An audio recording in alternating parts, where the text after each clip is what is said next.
itu yang dipuji-puji. Kemolekan adalah bohong, kecantikan adalah sia-sia.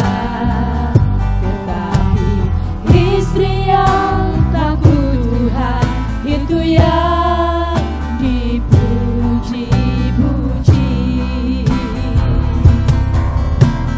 Ku ingin menyenangkanmu, melakukan kehendakmu.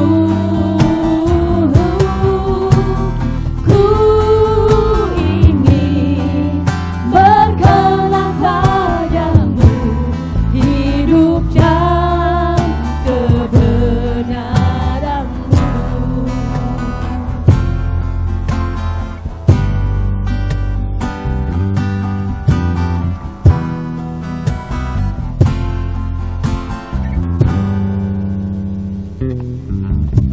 Kemolekan adalah bohong,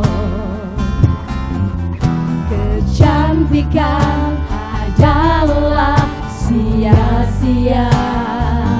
Tetapi istri yang takut Tuhan itu yang dipuji-puji. Ku ingin menyenangkanmu, melakukan kehendakmu. Ku ingin berkenan padamu, hidup dalam kebenaranmu. Ku ingin menyenangkanmu, melakukan kehendakmu. Ku ingin berkenan padamu, hidup dalam kebenaranmu. Hidup dalam kebenaranmu. Hidup dalam kebenaranmu.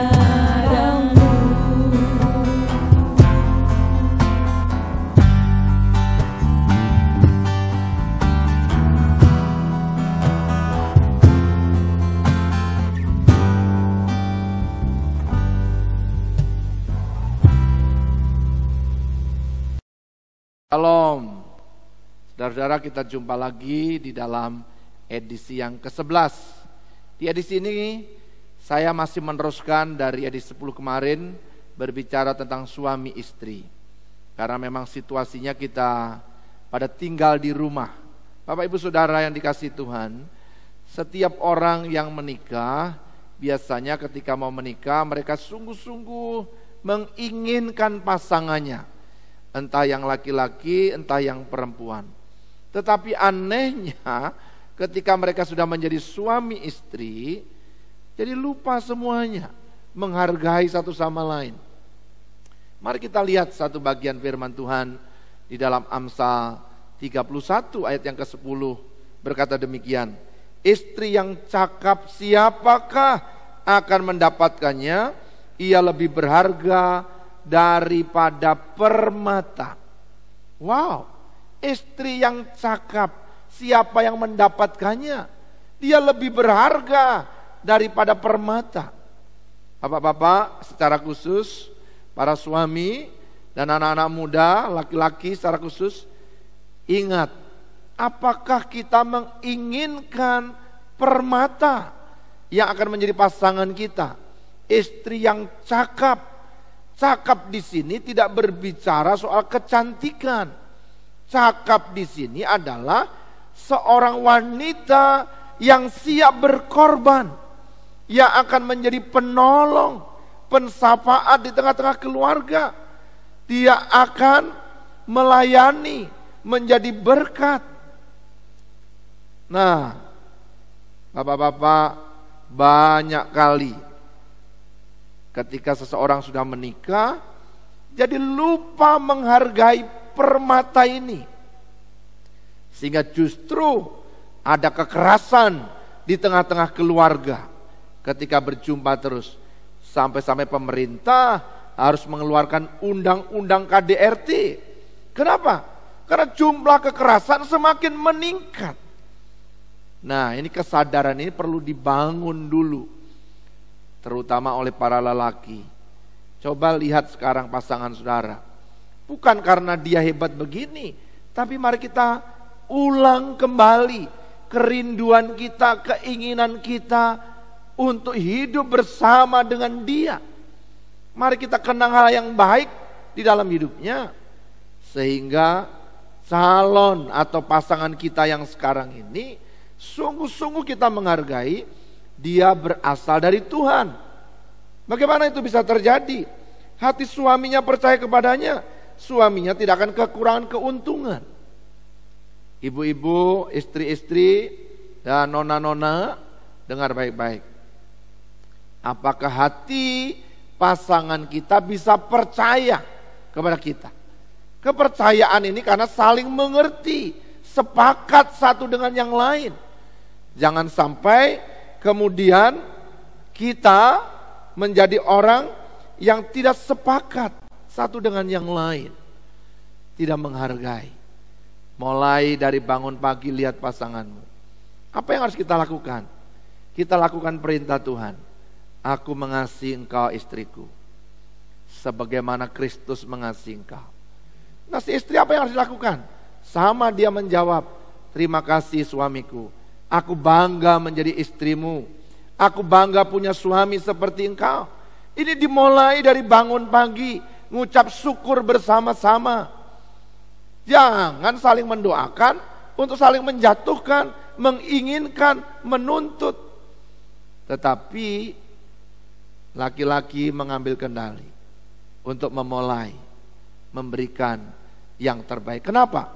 Dalam 1 Petrus pasal yang ketiga ayat yang ke-7 dikatakan begini, demikian juga kamu hai suami-suami, hiduplah bijaksana dengan istrimu sebagai kaum yang lebih lemah.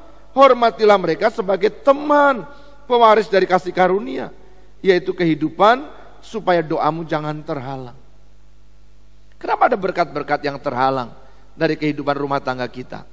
Saudara masih ingat 2 orang sepakat minta apapun juga, doanya dikabulkan.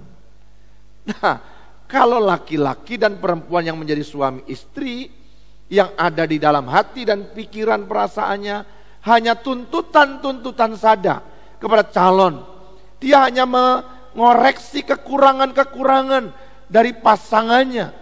Apa yang terjadi? Yang terjadi adalah ketidaknyamanan dari masing-masing. Seorang istri menuntut suaminya harus perfect, harus menyiapkan segala sesuatunya. Jangan.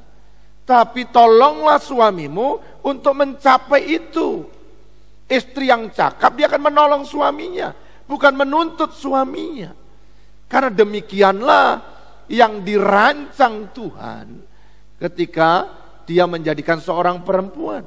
Tidak baik manusia seorang diri saja, baiklah kita menjadikan seorang penolong baginya.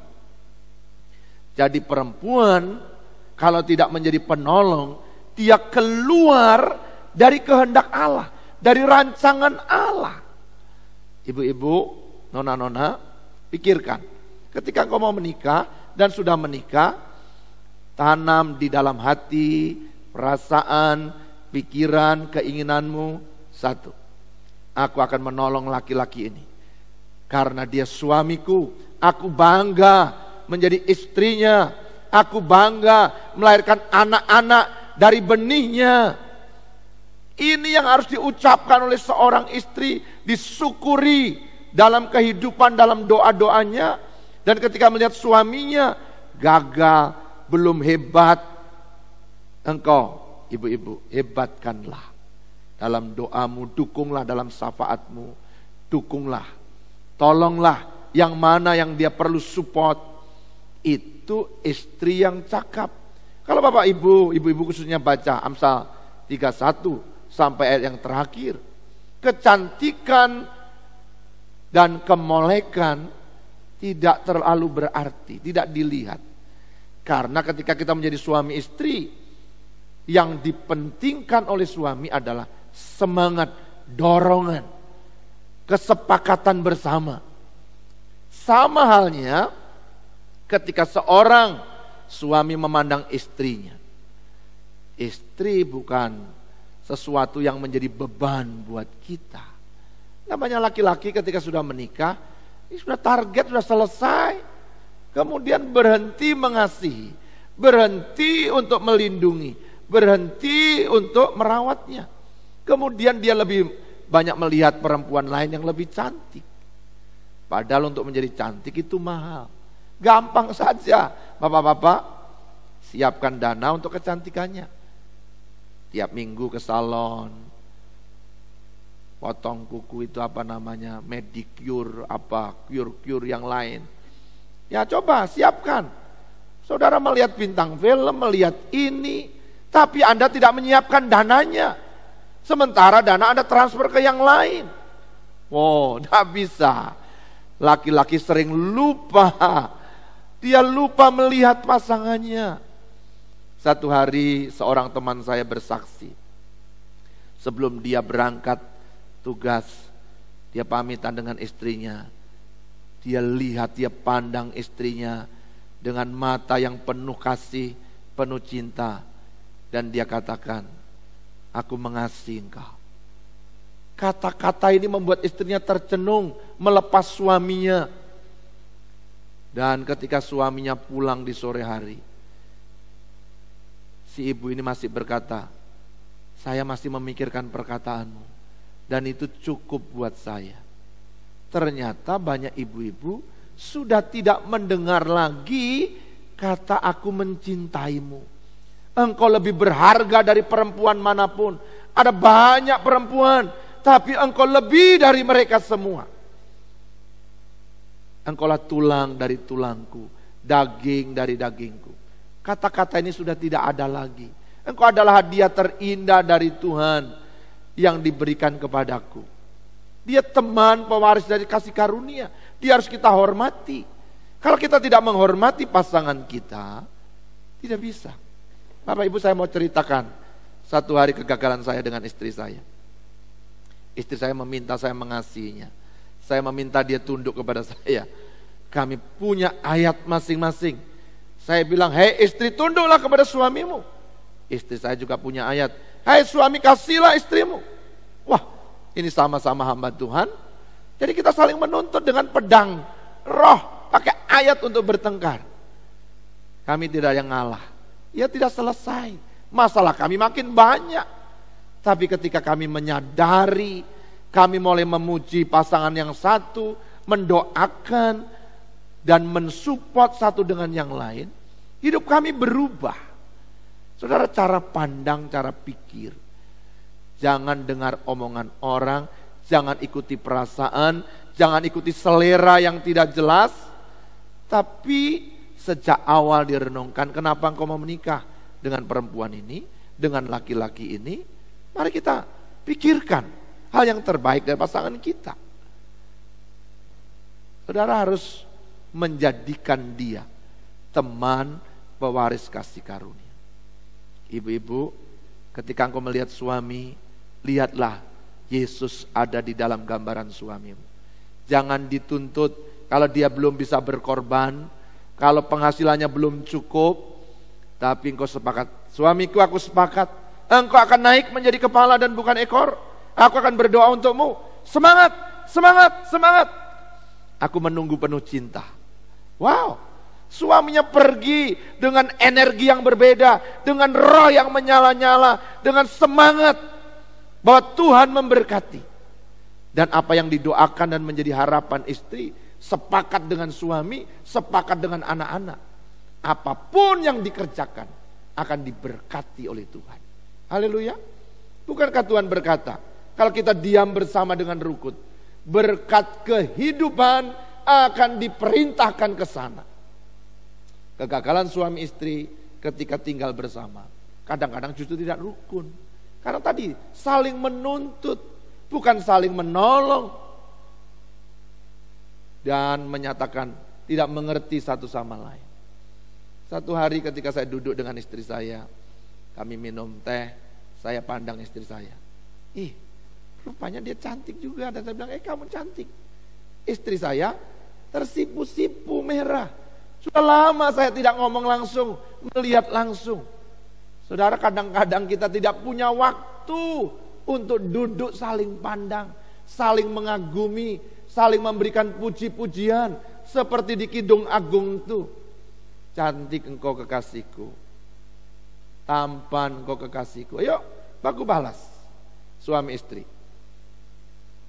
Mungkin kalau kita masih malu-malu belajar, kirim WA dulu, I love you, atau pakai ayat di Kidung Agung, silahkan. Saudara, ini kita latihan, belajar. Jangan sampai iblis mengambil alih keluarga kita. Ingat, masih ada mujizat di Kana. Anggur itu mungkin sudah kelihatan tidak manis lagi.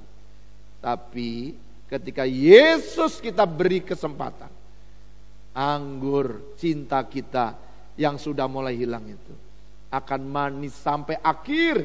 Bahkan sampai akhir lebih manis, anggur terbaik disediakan sampai terakhir. Siapa yang bisa menyediakan? Yesus, Tuhan kita. Dia yang sudah memulai berkat di Kana, memberkati kita. Meskipun saudara tidak bisa pergi ke Kana, Yesus ada di keluarga. Bapak-bapak, angkat tanganmu, doa, ambil alih, dan sepakat dengan istrimu. Ketika anakmu meminta uang, tidak ada, jangan takut. Sepakat dengan dia. Satu hari anak saya yang pertama mau kuliah. Saya pernah bilang sama dia, kemanapun kau kuliah, kau sekolah, jangan takut. Tuhan pasti akan menolong. Kalau Bapak tidak bisa, Tuhan ambil alih. Apa yang terjadi saudara? Dia mau kuliah di Ciputra, Surabaya. Saya kaget, mahal. Harus saya bilang, nah kenapa tidak masuk di negeri? Saya tidak mau masuk di negeri. Mahal. Papa bilang, kalau mau kuliah kemanapun, biaya sebesar apapun, jangan takut. Karena Tuhan pasti menolong. Saya baru ingat, oh iya aduh, saya minta maaf. Oke, kita sepakat berdoa. Dua orang sepakat minta apapun juga, doanya dikabulkan. Kami berdoa. Kemudian Tuhan kasih, ingat selesai berdoa. Saya bilang, nah coba dicek. Kan ada webnya dari kampus, adakah beasiswa di sana? Lalu diceklah. Betul, ada beasiswa. Coba lihat syarat-syaratnya apa? Syarat-syaratnya yang pertama, dia adalah anak pendeta. Wah, cocok sudah. Syarat pertama dan syarat. Syarat kedua, anak guru, anak pegawai dari Ciputra. Sudah. Syarat kedua apa? Syarat kedua adalah nilainya rata-rata di atas 8. Dia memenuhi syarat. Kita lengkapi persyaratan, dikirim permohonan, nah sampai 1 jam sudah dapat balasan. Dia dapat beasiswa, diterima. Wow, itu mujizat dari Tuhan. Ketika saya cerita dengan teman-teman saya, anakmu kuliah di mana Ciputra? Wah, itu kampus yang mahal.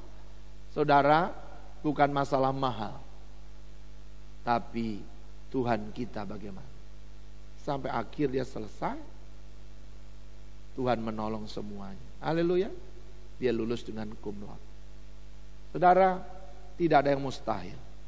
Biarkan Tuhan bekerja. Jangan mengandalkan kekuatan sendiri. Bapak-bapak, sepakat dengan istri, sepakat dengan anak-anak. Tuhan turut campur tangan di sana. Tidak ada gunanya kita marah-marah, kita ribut saling menyalahkan, saling menuntut. Berilah maka kamu akan diberi. Ketika kau memberi cinta kepada istrimu, istrimu akan memberi ketundukan kepadamu. Ibu-ibu, kalau suamimu belum memberi cinta, berilah ketaatan.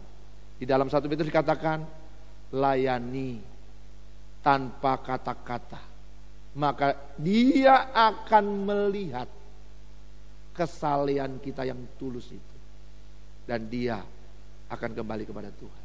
Dimenangkan tanpa kata-kata, memakai perhiasan batinia. Haleluya. Biarkan Tuhan turut bekerja di tengah-tengah keluarga kita. Kita akan berbeda. Ya. Semua bisa diperbaiki. Ketika kita tidak cocok, susah, egoisme kita untuk saling mengalah, minta maaf berat, mari kita latihan, minta tolong Roh Kudus. Kalau engkau sudah menerima Kristus, engkau anak Tuhan, Roh Kudus ada bersama saudara, berserulah kepadanya dalam kesesakan. Jangan katakan mau cerai, jangan katakan mau bubar, jangan katakan kita tidak ada gunanya, percuma semuanya. Stop. Hidup dan mati dikuasai lidah. Siapa suka menggemakan makan buahnya. Lihat istrimu kembali sebagaimana Kristus melihat. Istri-istri, lihat suamimu, ada Tuhan di sana. Hormati, taati, percayai, dukung, doakan, support dia. Kalau hari ini dia bangkrut, dia gagal, dia tidak bisa mencukupi, jangan dituntut dalam keterpurukan. Tapi mari bangkit Pak, kita sepakat. Dia akan bangkit dengan rasa dikasihi, tetap kehormatannya tidak hilang. Dukunglah, ajar anak-anakmu untuk mendukung, menghormati, berterima kasih. Sekalipun ketika dia pulang, dia tidak bawa apa-apa. Dia sudah berusaha. Katakan terima kasih, sudah berusaha luar biasa. Saudara, mungkin dia tidak berhasil hari ini. Tapi ke depan, karena sepakat, karena saling mengasihi, Tuhan melihat. Mata Tuhan memandang ke seluruh bumi, mencari orang yang bersungguh hati kepadanya. Dia akan melepaskan berkat besar. Haleluya. Jadi jangan pernah takut. Tidak ada kata terlambat untuk kembali mencintai. Jatuh cinta itu cukup satu kali. Tapi belajar mencintai orang yang sama atau jatuh cinta kepada orang yang sama terus menerus tidak mudah. Jangan bandingkan istrimu dengan orang lain, perempuan lain. Jangan bandingkan suamimu dengan laki-laki lain. Jangan bandingkan keluargamu dengan keluarga lain. Mengucap syukurlah masing-masing di hadapan Tuhan. Maka engkau akan melihat pertolongan Tuhan yang memulihkan suamimu, memulihkan istrimu, memulihkan anak-anakmu, memulihkan seluruh keluargamu. Amin. Di tengah-tengah situasi yang tidak mudah hari-hari ini, mari suami istri bergandengan tangan, dengan anak-anak sepakat, ambil alih kepemimpinan untuk berdoa. Bangun misbah, kumpulkan keluarga, biarkan Tuhan yang sudah mati buat kita mempersembahkan darahnya itu. Dia berkata sudah selesai. Semua disediakan buat kita. Haleluya. Jadi mari kita kembali untuk melihat istri, melihat suami, mensyukuri, saling memberkati, saling memuji, saling mendoakan, sepakat kembali. Ya, hal-hal yang lama, yang saling menyakitkan, kita saling mengampuni. Ini tidak mudah, tapi bersama Yesus, dalam kuat kuasa Roh Kudus, saudara akan mampu melewati. Ya, ada banyak orang sudah hampir bubar, tapi bisa kembali. Saya dengan istri berkali-kali ingin cerai dulu, tapi puji Tuhan, kami tidak jadi. Kami disatukan semakin kokoh, semakin kuat, semakin saling menghormati, saling mengerti. Itu bertumbuh dari mana? Dari ingin memberi yang terbaik kepada pasangan kita. Amin. Kecakapan bukan hanya fisik, tapi kecakapan itu dari manusia batinnya. Bapak-bapak, engkau cakap. Engkau pria yang tampan ketika engkau mengambil kemudi di tengah-tengah keluarga bersama Yesus. Maka engkau akan menjadi laki-laki yang berbeda. Keluargamu akan menjadi keluarga yang berbeda. Istrimu akan menjadi berbeda. Ibu-ibu, ketika suamimu belum mengambil, jangan dipaksa, jangan diejek, doakan, support dia. Kalaupun dia berdoa susah, kasih tahu, jangan takut Pak, doamu manjur meskipun satu kalimat saja. Haleluya. Jangan saling mengejek, tapi saling memberkati satu dengan yang lain. Selamat mengalami Tuhan. Dipulihkan hubunganmu suami istri, dipulihkan hubunganmu orang tua anak, saudara bersaudara. Ayo kita mengalami Tuhan. Saya mau berdoa. Tuhan, terima kasih untuk firman-Mu. Kami mau hidup sebagai suami istri yang benar. Kalau kami belum melihat pasangan kami, hanya menuntut selama ini, Tuhan ampuni kami. Selikkan mata kami kembali. Biar kami melihat pasangan kami adalah istri yang cakap, lebih berharga daripada permata. Tuhan, biarlah istri-istri bisa melihat suaminya adalah Yesus sendiri yang berani berkorban, memberikan nyawanya. Laki-laki yang bertanggung jawab di tengah-tengah keluarganya, mengangkat tangan yang suci, berdoa tanpa marah kepada keluarganya. Terima kasih Tuhan, pulihkan hubungan orang tua dengan anak. Anak-anak bisa menghormati orang tuanya. Terima kasih Tuhan. Biar keluarga-keluarga hidup rukun bersama, dan Engkau memerintahkan berkat ke sana. Dalam nama Yesus kami terima pemulihan daripada Tuhan. Haleluya. Amin. Tuhan memberkati. Jangan lupa saudara-saudara, like, share kepada teman-teman, bagikan kepada keluarga yang lain, teman-temanmu, dan subscribe. Bunyikan loncengnya supaya setiap kali video saya diupload, saudara di sana. Tunggu jam 7 malam kita ketemu lagi.